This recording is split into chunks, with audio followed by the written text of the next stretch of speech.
할렐루야. 우리 옆 사람하고 인사 한번 합시다. 메리 크리스마스. 메리 크리스마스. 할렐루야. 오늘은 크리스마스 이브 날인데 메리 크리스마스 하니까 참 좋은데요.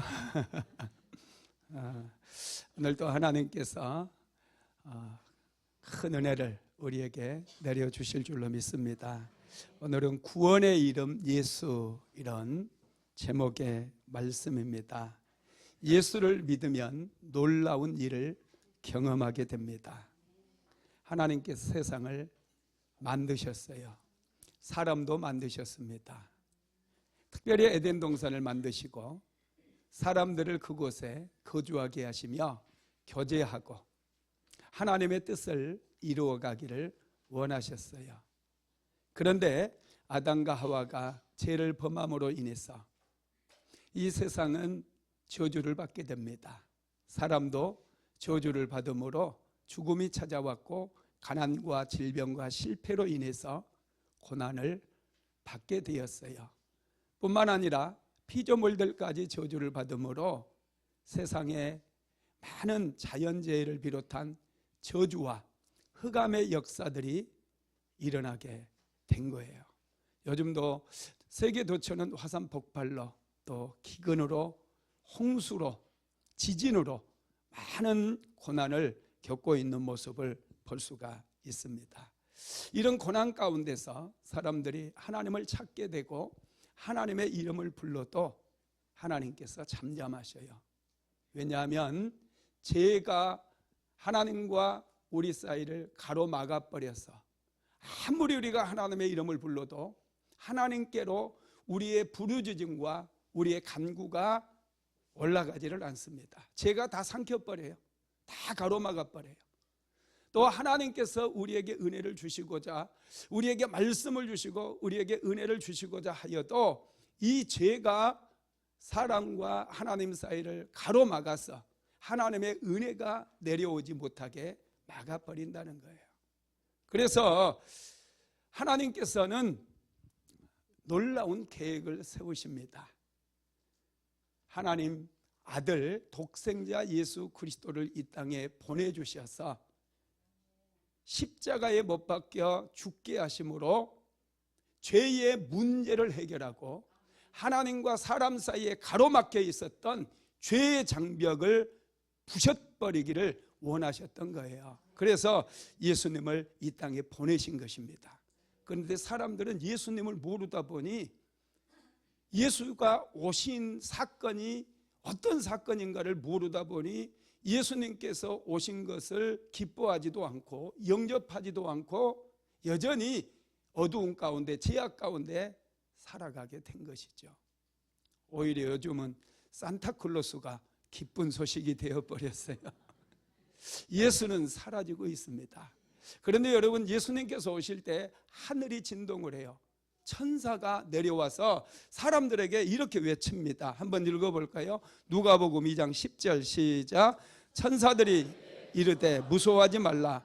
보라, 내가 온 세상에 미칠 큰 기쁨의 좋은 소식을 너희에게 전하노라. 온 세상에 미칠, 온 백성에게 미칠 큰 기쁨의 좋은 소식을 너희에게 전하노라 그랬어요. 천사들이 예수님께서 탄생하셨을 때 사람들을 찾아와 가지고 큰 기쁨의 좋은 소식을 너희에게 전한다는 거예요. 예수님의 오신 것이 큰 기쁨 소식이고 좋은 소식이라는 거예요. 여러분, 이게 엄청난 일이기 때문에 천사가 찾아와서 사람들에게 얘기를 해준 것입니다. 여러분, 좋은 소식이라고 하는 것은요, 혜택과 관련이 있어요.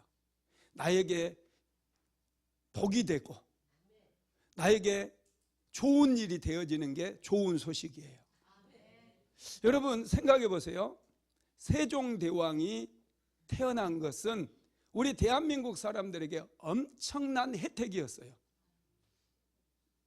세종대왕이 한글을 만들므로 인해서 우리 대한민국은 고유의 문화를 발전시킬 수 있었고 정말 자원도 없는 이런 사람만 많은 이런 나라에서 지금은 세계 최고의 그런 강대국이 될 수 있었어요. 전 세계는 한류에 열광을 합니다. 대한민국의 K-팝 노래, 대한민국의 영화, 대한민국의 드라마가 전 세계를 휩쓸고 다녀요. 그러다 보니 대한민국에서 만든 제품들, 전자제품, 가전제품, 여러분 전 세계 1위가 LG예요. 삼성이에요. 막 다 쓸고 다니잖아요. 할렐루야죠, 그죠? 이 세종대왕이 태어난 것은 우리 이 한 민족에게 엄청난 혜택을 가져다 주고 문화를 발전시키고 학문을 발전시킬 수 있는 그런 토대를 만들어 줬다라는 거예요. 또 에디슨이라고 하는 사람이 태어나 가지고 이 전기를 만들었잖아요. 전기. 이 전기로 인해서 인류의 역사가 달라져 버렸어요. 옛날에는 마차를 타고 다녔거든요. 여러분 집에 마차 있어요? 이 마차 똥냄새 나고, 그런데 지금은 집집마다 다 이 전기로 인해서, 전기의 발견으로 인해서 여러분 다 차도 끌고 다니고 우리의 생활이 얼마나 편리해졌습니까? 그리고 또 스티브 잡스라고 하는 사람이 태어나가지고 이 매킨토시, 이 개인용 퍼스널 컴퓨터만 만들었을 뿐만 아니라 이 스마트폰을 만들어 버렸어요. 그리고 영상통화도 하게 만들고 막 이 스마트폰 하나만 있으면 카메라도 되고 뭐 안 되는 게 없어요. 전 세계 뭐 수많은 지식과 정보를 내가 그냥 다니는 곳에서 전부 다운로드 받을 수 있고 또 검색도 할 수 있고 얼마나 시대가 여러분 빨라졌는지 몰라요. 또 아브라함 링컨의 탄생으로 인해서 흑인들, 노예로 고통당했던 그 사람들이 노예에서 해방되는 그런 혜택을 누리게 되었다는 거예요. 여러분 사람 한 사람만, 천재 한 사람만 잘 태어나도 우리는 많은 혜택을 누릴 수 있어요. 우리의 삶에 혁명적인 일들이 일어날 수 있다는 거예요. 요즘은 그 테슬라 일론 머스크인가요? 그분이 또 뭐 전기차를 만들고 또 로봇 옵티머스 2 이런 걸 막 발표해 가지고 이 보니까 가만 보니까요. 이 옵티머스 2가 완전 사람처럼 걷고 이 손가락이 얼마나 정교한지 달걀을 이렇게 막 집어 가지고 계란 삶는 거에 넣고 그러더라고요. 일론 머스크는 이 옵티머스 2를 2만 달러에 판매하겠대요. 2천만 원에 판매하겠대. 이제 산업 현장 속에도 혁명이 일어나겠어요. 로봇들 세를 받아가지고 사람들이 일도 안 하고 그냥 정부에서 주는 그런 걸로 먹고 살아야 되는 그런 시대가 오지 않나. 한 사람의 영향력이라고 하는 게요 정말로 커요. 그런데 여러분 그 어떤 탄생보다도 우리의 인류에게 엄청난 소망과 우리 인류를 획기적으로 바꿔버리는, 인생을 바꾸고 미래를 바꿔버리는 그 탄생이 있었으니 그 탄생이 바로 예수 그리스도의 탄생이라는 거예요. 왜 예수 그리스도의 탄생이 큰 소식이고 기쁜 소식이고 좋은 소식이냐면 모든 인류는 죄 가운데 망할 수밖에 없었어요. 죄로 인해서 죽음이 찾아왔고 죄로 인해서 온갖 질병들이 찾아왔고 가난과 실패와 자연재해를 비롯한 모든 사건 사고들이 다 찾아온 거예요. 그런데 예수 그리스도의 탄생으로 인해서 이 죄의 문제가 해결돼 버린 거예요. 예수님께서는 십자가에 못 박혀 죽으심으로 우리의 죄의 문제를 해결해 주셨어요. 그래서 누구든지 이제 죄의 저주로부터, 예수를 믿으면 죄의 저주로부터 해방을 받게 되고 사망 권세를 깨뜨리신 예수 그리스도를 통해서 우리도 이제는 영원한 생명을 얻게 되는, 그래서 구원받고 하나님의 나라를 상속받는 상속자가 되는 그 특권을 얻게 되었다는 거예요. 그래서 예수 그리스도의 탄생은 여러분 큰 기쁨의 좋은 소식이에요. 우리에게 엄청난 혜택을 가져다 주었어요. 하나님의 자녀가 되는 혜택을 예수 그리스도의 탄생이 가져다 준 거라는 거예요. 예수님의 탄생은 큰 기쁨의 좋은 소식입니다. 얼마나 감격이 되었길래 하나님께서 천사를 보내서 사람들에게 이걸 알리게 하셨겠습니까? 이걸 모르는 사람들이 지옥에 가는 거예요. 이걸 모르는 사람이 망하는 거예요. 그래서 우리는 어떻게 해서든지 이 큰 기쁨의 좋은 소식을 전해야 될 줄로 믿습니다. 그러면 예수님의 이름 속에는 어떤 비밀이 담겨 있을까? 예수님의 이름에는요, 놀라운 하늘의 비밀들이 숨겨져 있는데 어떤 비밀이 숨겨져 있는지 한번 살펴봅시다. 첫째는 하나님의 비밀이 담겨 있어요. 예수님의 이름 속에 예수님의 탄생과 사역과 십자가와 죽음, 부활과 승천까지도 전부 담겨져 있다는 거죠. 자, 예수라고 하는 이름을 먼저 좀 살펴보겠는데 마태복음 1장 1절 한번 같이 읽어볼까요? 시작. 아브라함과 다윗의 자손 예수 그리스도의 계보라. 여기에 보니까 예수라는 말이 있고 그리스도라고 하는 말이 있어요. 아브라함과 다윗의 자손 예수 그리스도라는 거예요. 예수님은 예수로 그리고 그리스도로 이 땅에 오셨어요. 자, 마태복음 1장 18절도 읽어봅니다. 예수 그리스도의 나심은 이러하니라. 그의 어머니 마리아가 요셉과 약혼하고 동거하기 전에 성령으로 잉태된 것이 나타났더니. 아멘. 예수 그리스도께서 어떻게 태어나셨다고요? 성령으로 잉태되었다는 거예요. 왜 예수님이 성령으로 잉태되셔야만 했을까요? 사람 안에는 죄성이라는 게 있어요. 아담 이후로 사람에게는 죄가 흐르게 되어서 사람은 태어나면서부터 죄 가운데 태어납니다. 그래서 어린 아이들에게 죄를 가르쳐 주는 곳은 한 군데도 없어요. 학교 가면 착하게 살아라, 어른들을 공경해라, 도둑질하지 말고 정직하게 살아라, 이걸 가르칩니다. 뭐 거짓말하는 학원이 가르치는데 학원이 있습니까? 도둑질은 이렇게 해야 되느니라 하고 가르쳐주는 학원이 있어요, 없어요? 아무 데도 없어요. 그런데 사람들은 이상하게 애들도요 거짓말 잘해요. 너 이거 했지? 안 했는데요. 눈 하나 꼼짝 안 해요. 애들이 얼굴색도 안 변해요. 거짓을 가르쳐주는 데가 없는데 자연스럽게 거짓말도 잘하고 나쁜 짓도 잘하고 사람을 속이고는 사기 질도 잘하고 가르쳐주는 데가 없는데 너무나 잘해요. 이것은 우리 안에 죄성이 있기 때문이라는 거예요.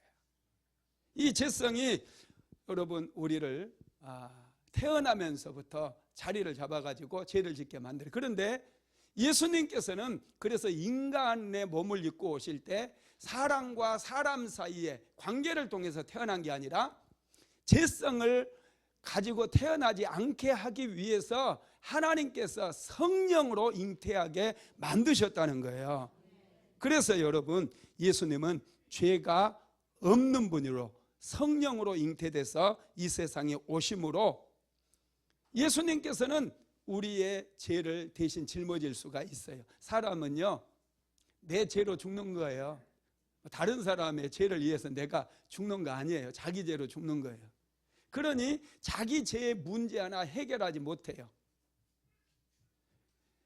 우리의 죄의 문제를 해결해 주기 위해서는 죄 없는 분이 오셔서 우리의 죄를 대신해서 죄값을 지불해야 우리의 죄가 없어지는 거예요. 그래서 예수님은 성령으로 잉태되셨다라는 것을 믿게 되기를 바랍니다. 마리아가 이제 아이를 낳게 될 때 하나님께서 가브리엘 천사를 보내서 아이의 이름을 계시해 줍니다. 마태복음 1장 21절 한번 읽어봅니다. 아들을 낳으리니 이름을 예수라 하라. 이는 그가 자기 백성을 그들의 죄에서 구원할 자이심이라 하니라. 아들을 낳을 것인데 이름을 예수라 하래요. 그래서 여러분 예수라고 하는 이름의 뜻, 예수는 헬라어예요. 헬라어로 이에소스. 하나님은 구원이시다는 뜻이에요. 그리고 히브리어는요 호세아 또 여호수아.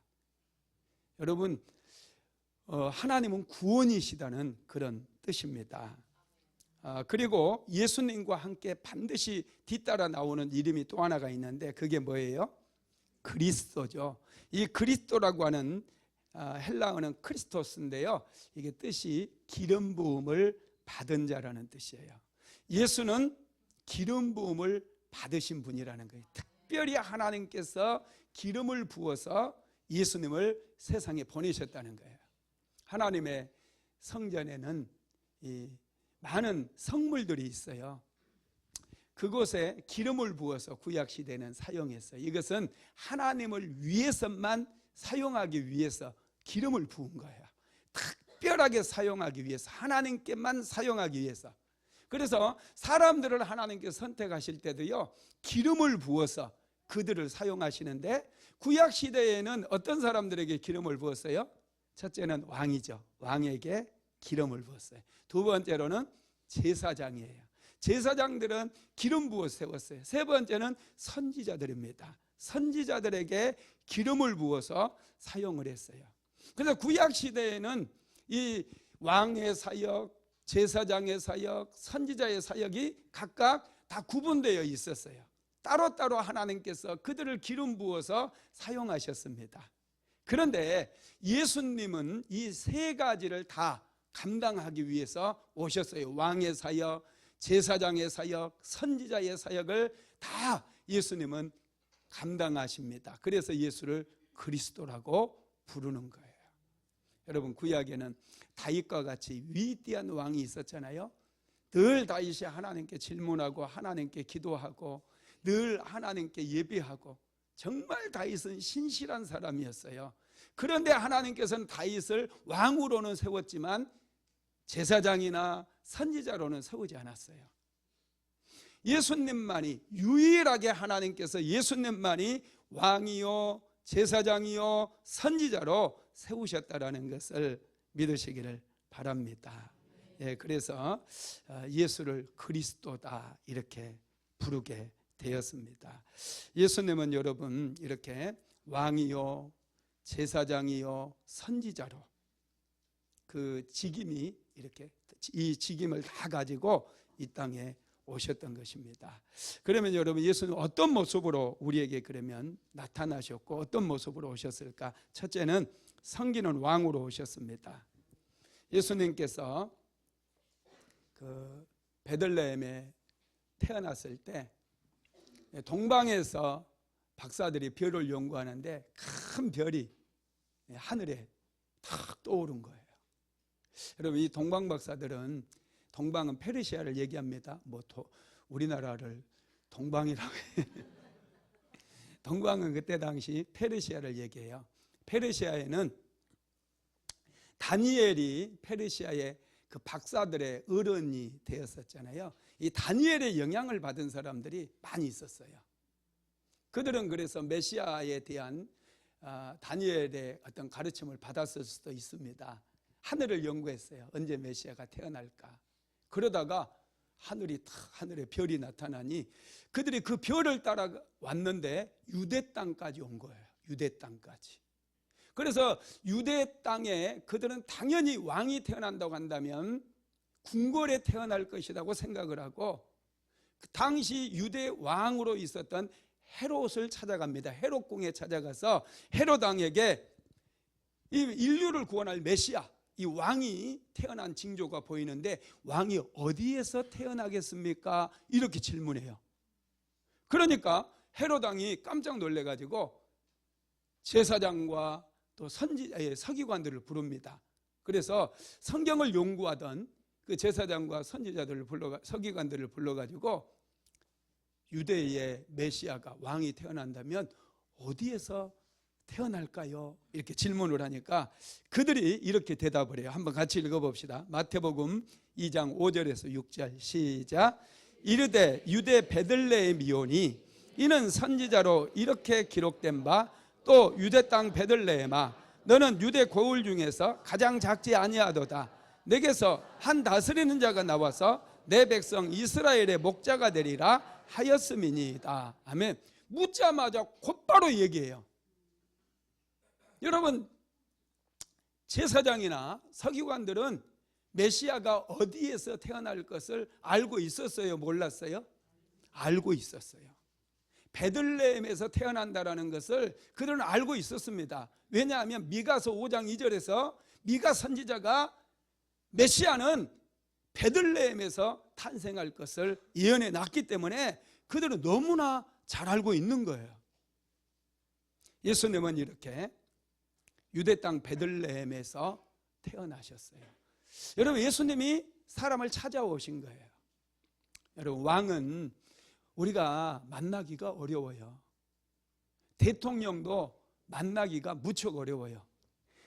이 국무총리가 아니라 국회의원들 만나기도 힘들어요.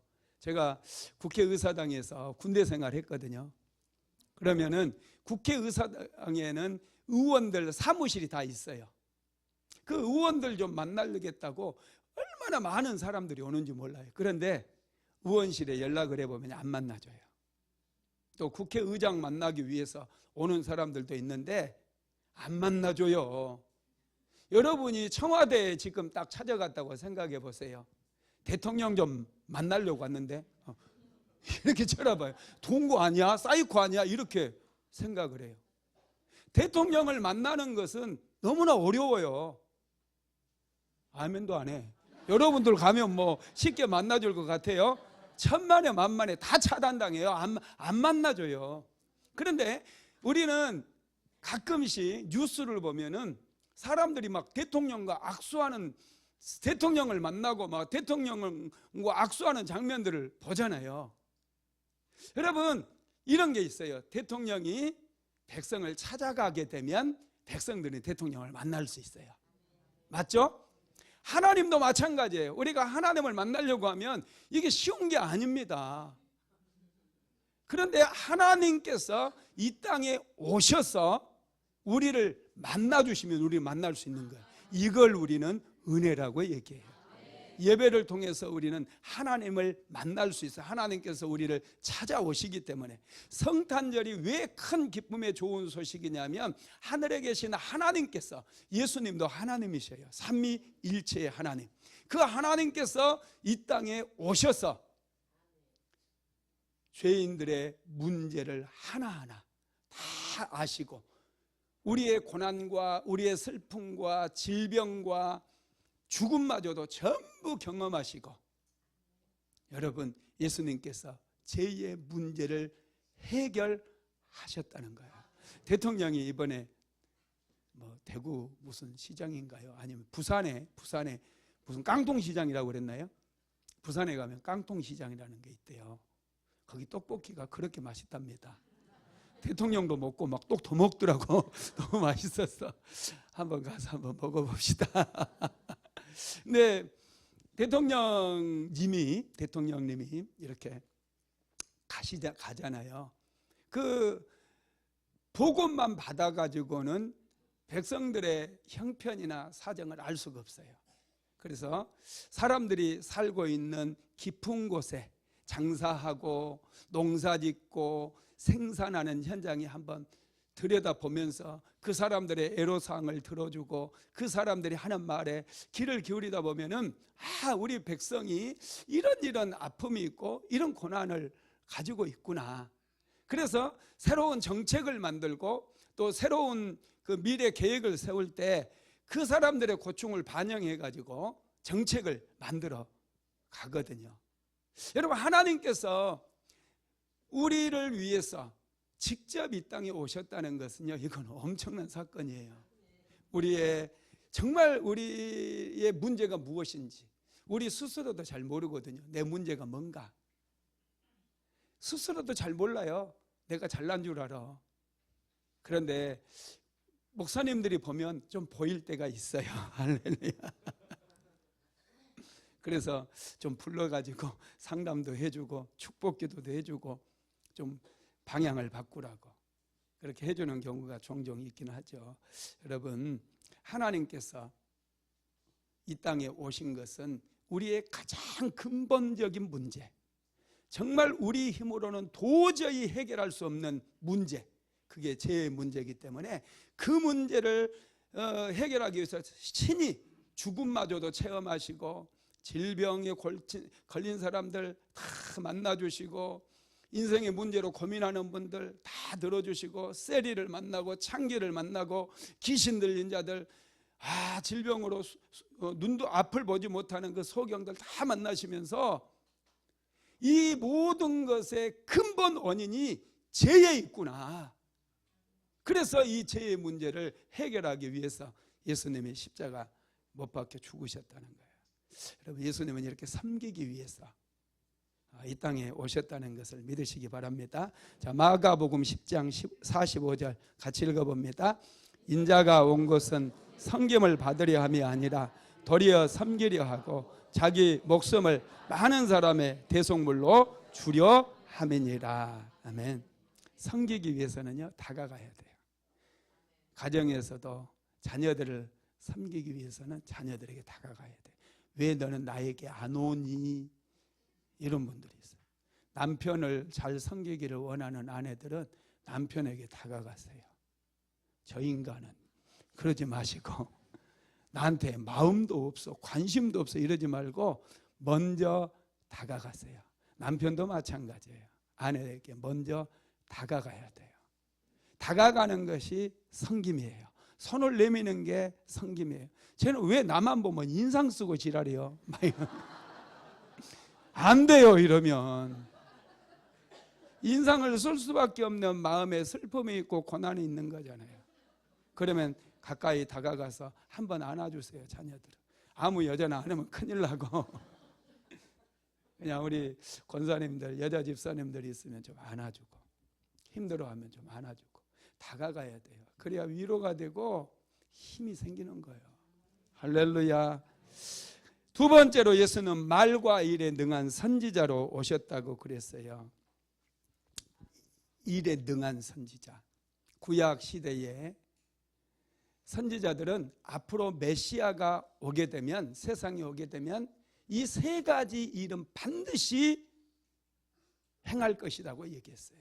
그 세 가지 일이 뭐냐면, 소경이 눈을 뜨게 될 것이고, 안진뱅이가 걷게 되는 역사가 일어날 것이고, 벙어리가 말을 하게 되는 그런 기적을 일으킬 것이다 그랬어요. 구약 시대에는 단 한 번도 소경이 눈을 뜬 기적이 없어요. 죽은 사람 살린 기적은 몇 번 있었잖아요. 그죠?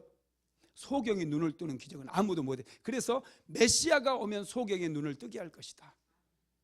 세례 요한이 감옥에 갇히다 보니 의심이 찾아왔어요. 예수님께 사람을 보내가지고 오실 그이가 당신입니까? 이렇게 질문해요. 오실 그이는 누구를 지칭해요? 메시아. 인류를 구원할 메시아가 당신입니까? 이렇게 질문해요. 왜냐하면 자기가 감옥에 갇혀 있는데 예수님께서 자기를 구원해 주지 않는 거예요. 섭섭한 마음이 들어왔어요. 그래서 제자를 보내가지고 오실 그이가 당신입니까? 이렇게 질문했어요.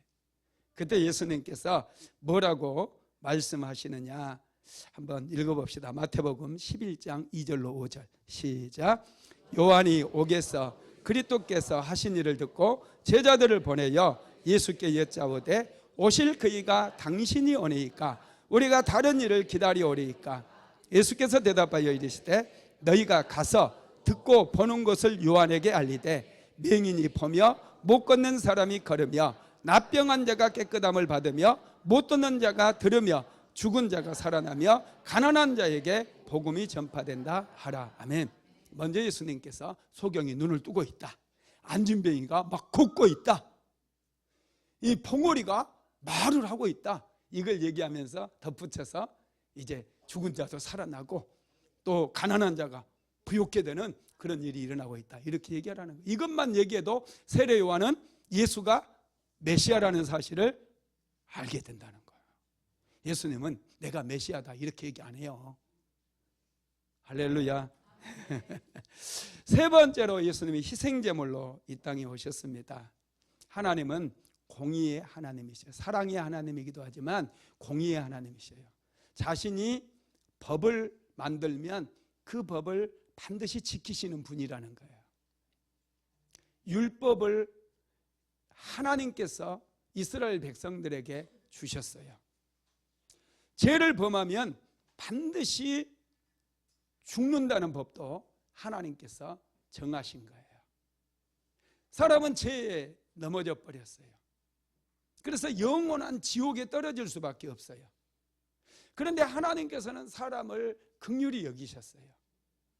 어떻게 하면 저들을 이 죄와 사망의 권세에서 건져낼까 고민하시다가, 하나님은 또 사랑의 하나님이시기 때문에 독생자 예수님, 하나님의 아들 독생자 예수 그리스도를 이 땅에 보내셔서 죄에 대한 속죄 제물로 하나님께 드려짐으로 누구든지 예수를 믿기만 하면 구원을 얻는 그 은혜를 허락해 주셨다라는 거예요.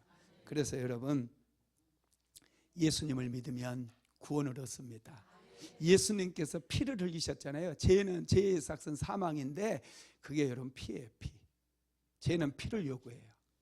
구약 시대에는 어린 양을 잡아서 속죄제물로 드렸잖아요. 그 피가 죄를 덮어버렸어요. 그래서 하나님의 진노를 막아주었거든요. 그런데 어린 양의 피, 짐승의 피도 그렇게 죄를 덮을 만큼 힘이 있는데 하나님의 피는 얼만큼 강력한 능력이 있겠느냐는 거죠. 하나님의 아들의 피는 여러분 모든 인류를 구원하고도 남는 그런 능력이 있다는 것을 믿으시기를 바랍니다.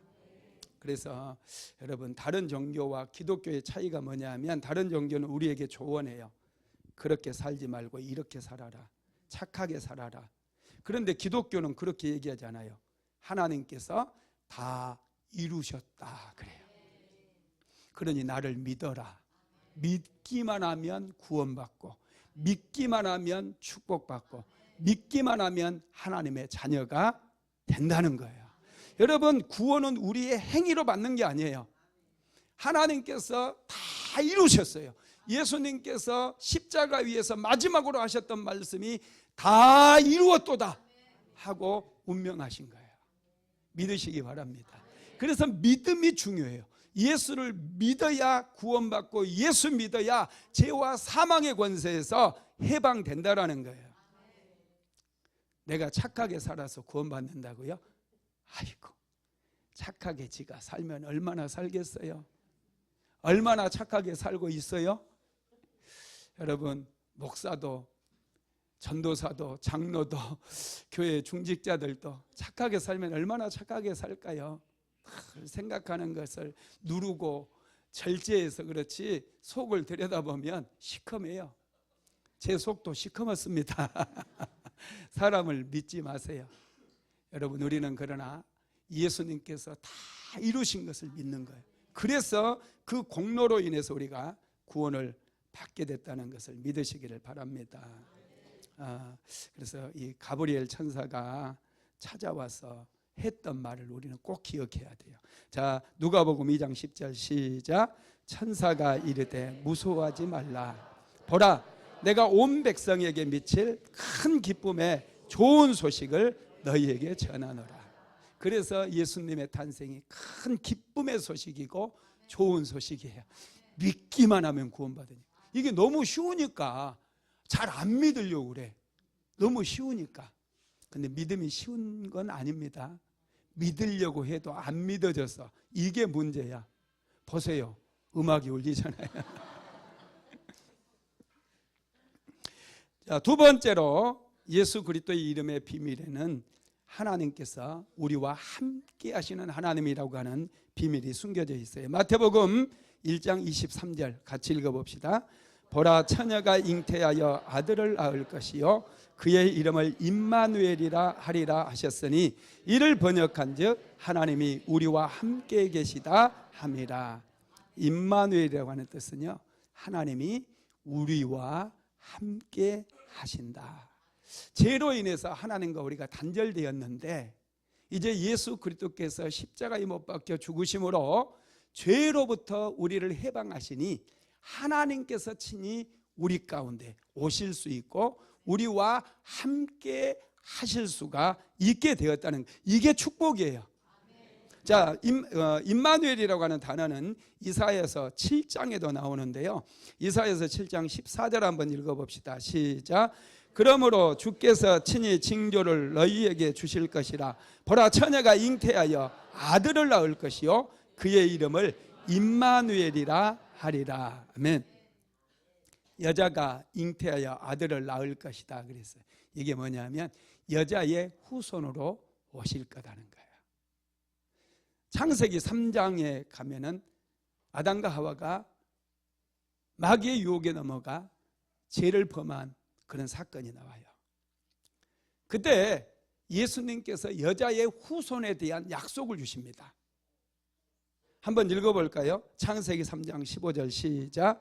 내가 너로 여자와 원수가 되게 하고 내 후손도 여자의 후손과 원수가 되게 하리니 여자의 후손은 내 머리를 상하게 할 것이요 너는 그의 발꿈치를 상하게 할 것이니라 하시고, 여기서 여자의 후손은 성령으로 동정녀의 몸에 잉태되실 것을 예언한 말씀이에요. 여자 혼자서 애 어떻게 낳습니까? 성령으로 잉태하면 여자도 혼자서 아이를 낳을 수 있습니다. 하나님께서는 능치 못할 일이 없는 거예요. 그래서 너로 여자와 원수가 되게 해서, 너는 마귀를 얘기합니다. 그리고 여자의 후손도 마귀도 여자의 후손과 원수가 되게 한다고 그랬어요. 그래서 여자의 후손은 마귀의 사탄의 머리를 상하게 할 것이고, 또 여자의 후손은 그의 발꿈치가 상하게 될 것이라는 거. 사탄은 여자의 후손의 발꿈치를 상하게 할 거다는 거. 여러분, 뱀은 독이 있잖아요. 예수님께서 발꿈치를 상한다는 것은 십자가에 못 박혀 죽는 것을 얘기하죠. 그런데 하나님께서는 예수 그리스도를 다시 부활하게 하심으로 사망의 권세, 죄의 권세를 완전히 깨뜨려 버린 거예요. 그래서 예수 그리스도의 부활은 승리예요. 축복이에요. 능력이에요. 사망 권세, 죄의 권세를 완전히 깨뜨려 버리는 능력이 되었다는. 그래서 예수 믿으면 구원받고 예수 믿으면 축복받는 거예요. 질병과 사망과 실패가 우리를 더 이상 다스릴 수 없어요. 우리는 이걸 주장해야 돼요. 그래서 우리는 예수 그리스도 안에서 승리자가 되었다는 것을 믿고 날마다 새로운 꿈을 꾸며 나아가야 될 줄로 믿습니다. 그래서 예수 그리스도를 믿음으로 우리가 놀라운 축복을 받게 되는데요. 예수 그리스도의 오심은 축복이고 예수 그리스도의 오심은 우리에게 기쁜 소식이에요. 왜냐하면 우리에게 엄청난 혜택이 있기 때문에. 그러면 우리가 누리게 되는 그 혜택은 무엇일까? 첫 번째가 예수님 안에 속하게 되었어요. 자, 요한복음 10장 28절로 29절 읽어봅니다. 내가 그들에게 영생을 주노니 영원히 멸망하지 아니할 것이요 또 그들을 내 손에서 빼앗을 자가 없느니라. 그들을 주신 내 아버지는 만물보다 크심에 아무도 아버지 손에서 빼앗을 수 없느니라. 우리는 하나님께 속한 자가 되었어요. 하나님의 자녀가 되어버렸어요. 더 이상 우리는 죄의 종이나 마귀의 종이 아니라 하나님께 속한 하나님의 자녀로 우리의 신분이 바뀌었다는 거예요. 그래서 아버지의 손에서 우리를 빼앗을 자가 아무도 없게 되었다는 거예요. 자녀의 특권을 누리시기 바랍니다. 우리 자녀의 신분이 어떤 신분인가도 알아야 되고요. 자녀가 누려야 될 특권들이 있어요. 그걸 배우시기 바랍니다. 저랑 성경 공부하면 배우게 됩니다. 두 번째로 죄 용서받고 왕노릇하게 된다고 그랬습니다. 로마서 5장 17절 시작. 한 사람의 범죄로 말미암아 사망이 그 한 사람을 통하여 왕노릇하였은즉 더욱 은혜와 의의 선물을 넘치게 받은 자들은 한 분 예수 그리스도를 통하여 생명 안에서 왕노릇하리로다. 아멘. 죄가 우리를 다스려 저주 가운데 살게 했거든요. 죄는 저주를 가져다 줘요. 그래서 우리는 끊임없이 도적질 당했어요. 질병과 가난과 고통 속에 살아갔어요. 그런데 이제 예수 그리스도를 믿음으로 인해서 우리는 죄사함을 받았어요. 죄 가운데서 해방되었어요. 그래서 우리는 구원을 얻었을 뿐만 아니라 하나님께서 주시는 그 놀라운 축복을 받고 이제 왕 같은 제사장으로 세상을 살아갈 수 있게 되었다는 거예요. 믿으시기 바랍니다. 왕 같은 제사장으로 살아야죠. 종처럼 살지 맙시다. 예수를 제대로 믿고 왕 같은 제사장으로 살아가게 되기를 주님의 이름으로 축복합니다. 세 번째로는 하늘에 속한 신령한 복을 받게 되었어요. 자, 에베소서 1장 3절입니다. 시작. 찬송하리로다 하나님 곧 우리 주 예수 그리스도의 아버지께서 그리스도 안에서 하늘에 속한 모든 신령한 복을 우리에게 주시되. 세상의 복이 아니라 하늘에 속한 신령한 복이에요. 이 복은 세상의 복과는 비교할 수 없는 그 축복입니다. 할렐루야. 그래서 하늘의 신령한 복이 우리의 인생을 세우고 우리의 미래를 만들어주는 거예요. 믿지 않는 사람들은 우리는 세상의 복을 추구하지 않아도 하늘의 신령한 복으로 인해서 여러분 역사가 일어난다는 거 믿게 되기 바랍니다. 네 번째로는 새로운 미래가 열려요. 자, 에베소서 2장 12절로 13절 시작. 그때 너희는 그리스도의 밖에 있었고 이스라엘 밖의 사람이라 약속의 언약들에 대하여는 외인이요 세상에서 소망도 없고 하나님도 없는 자이더니 이제는 전에 멀리 있던 너희가 그리스도 예수 안에서 그리스도의 피로 가까워졌느니라. 아멘. 예수 안에서 우리는 하나님과 가까워졌다라는 거예요. 그래서 우리에게는 새로운 미래가 열려지게 되고 새로운 기회의 문이 열려지게 되고 우리가 기도할 때마다 새로운 길이 열려지는 그런 놀라운 역사가 일어나게 된다라는 거예요. 이거 하나님의 약속이에요. 이 약속은 우리가 붙잡고 기도하면 역사가 일어나는 거예요. 할렐루야. 여러분, 교회는 그래서 너무나 좋은 곳입니다. 교회는 생명을 살리는 곳이고 교회는 예배드리는 곳이고 죄인들을 거룩하게 만드는 곳이고 신분을 바꿔주는 거예요. 그래서 교회가 많다고 걱정하지 마세요. 교회가 많아지는 동안 술집은 더 많아졌어요. 노래방은 더 많아졌어요. PC방도 더 많아져요. 여러분, 그러니 교회가 있는 것은 축복이고 은혜라는 사실을 믿으시기 바랍니다. 말씀을 마무리하겠습니다. 예수님을 영접하고 믿으면 영원한 생명을 얻습니다. 우리의 인생이 바뀌고 신분이 바뀌고 우리의 미래가 달라지고 운명까지도 달라지게 되어 있다는 거예요. 그러니 우리는 예수님을 굳게 붙잡아야 돼요. 어떻게 하든지 예수 그리스도의 탄생 소식을 전하고 천사가 와서 큰 기쁨의 좋은 소식을 너희에게 전한다고 했을진데 우리도 이 큰 기쁨의 좋은 소식을 나만 아는 것이 아니라 우리 이웃들에게, 사랑하는 가족들에게, 친척들에게 담대하게 전해서 모두가 예수 믿고 축복받는 그런 역사가 일어나야 될 줄로 믿습니다.